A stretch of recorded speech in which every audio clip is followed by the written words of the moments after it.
quotas, AME, l'aide médicale d'État, OQTF, regroupement familial. Que contient le texte immigration voté par le Sénat hier soir et qui ira à l'Assemblée nationale dans quelques jours à partir du 11 décembre. Nous sommes avec Michel Auboin, qui est l'ancien préfet, auteur de ce livre, Le défi d'être français. Bonjour Michel Auboin. Bonjour. Bon, quelles sont les mesures les plus importantes à vos yeux? De mon point de vue, les mesures les plus importantes, c'est celles qui... Enfin, il y en a deux, il y a deux séries. Hein.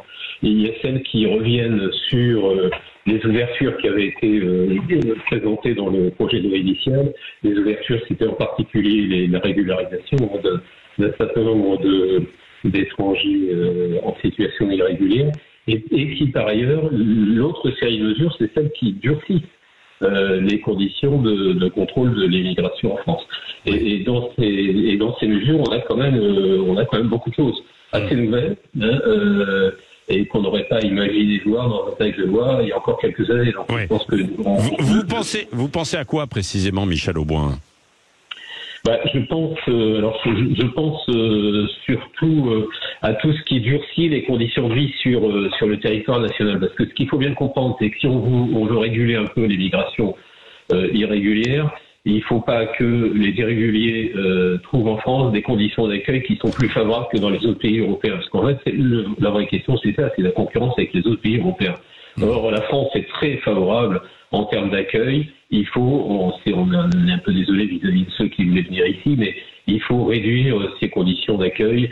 Et donc, on a, concernant la santé, concernant le regroupement familial, concernant l'emploi, etc., toute une série de mesures qui, en fait, donnent un signe assez ferme à des étrangers qui voudraient de façon clandestine arriver en France, en leur disant écoutez, si vous venez en France, vous allez voir, les conditions de vie sont pas celles que vous pensez. Ouais. Michel Auboin, est-ce que vous pouvez bouger un tout petit peu, parce on n'entend pas très bien en fait votre téléphone. Vous êtes au portable évidemment avec nous et la ligne est pas forcément très très bonne. On a du mal parfois à entendre un petit peu. Vous m'entendez là. Là on vous entend effectivement un petit peu mieux. Alors il y a débat sur la suppression de l'aide médicale d'État. Oui, tout à fait, mais en même temps, on se demandait pourquoi on continuait chaque année de payer 1 milliard d'euros pour des soins donnés à des gens qui étaient rentrés sans être autorisés à rentrer en France, parce que il faut pas tout mélanger. L'aide médicale d'État, c'est une couverture à 100% pour des gens qui sont entrés de façon irrégulière. Ouais. Avouez quand même que dans une situation de santé qui est la nôtre, où vous comme moi, on connaît tous des gens qui n'arrivent pas à se faire soigner, qui trouvent pas de médecin traitant. Je ne parle même pas des cas individuels qu'on a pu connaître de personnes âgées qui restent des heures dans des couloirs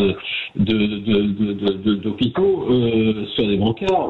On comprend mal pourquoi l'ensemble des Français et des étrangers en situation irrégulière ont aujourd'hui autant de mal à se faire soigner, alors que les étrangers en situation irrégulière ont bénéficié d'une couverture maladie à 100% sans cotisation.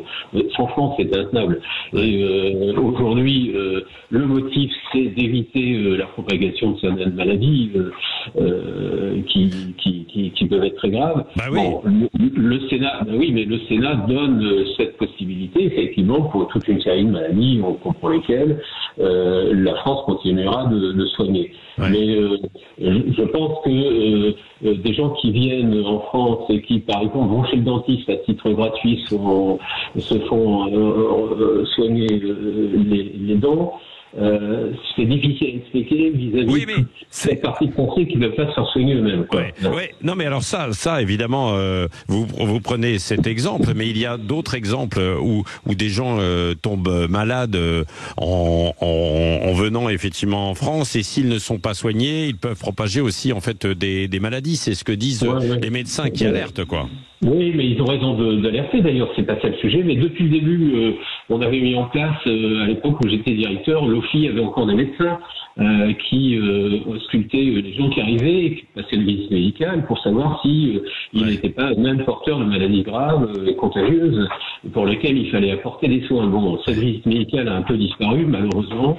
Ça fait partie des mesures qu'on aurait pu reprendre. Et souvent, on comprend bien que des gens qui arrivent avec je sais pas quoi, la lèpre, enfin, etc. Toutes ces maladies devaient se faire soigner, et quitte à se faire soigner avant d'être conduit à la frontière. Mais là, c'est pas le cas, quoi. Cette couverture maladie universelle, l'AME, elle couvrait tous les types de soins, et ça c'est pas entendable, quoi. Bon, et alors, est-ce que ce texte, oui, sans doute, va bouger en arrivant à l'Assemblée nationale? Vous n'êtes pas politologue en tant que tel, mais évidemment, vous observez ça. Ça risque de bouger en arrivant à l'Assemblée, hein, forcément. Ça va bouger, ça va créer un débat, et en même temps, même si évidemment on a ensuite des dispositions sur lesquelles l'Assemblée reviendra, il n'empêche que le signe qui a été donné par le Sénat, et quand je dis Sénat, c'est quand même le Sénat centre droit, et donc pas uniquement les Républicains. Et donc je pense que ce signe-là, il est assez fort, il est nouveau. Et peut-être qu'il va aussi aider à ouvrir les consciences à l'Assemblée nationale.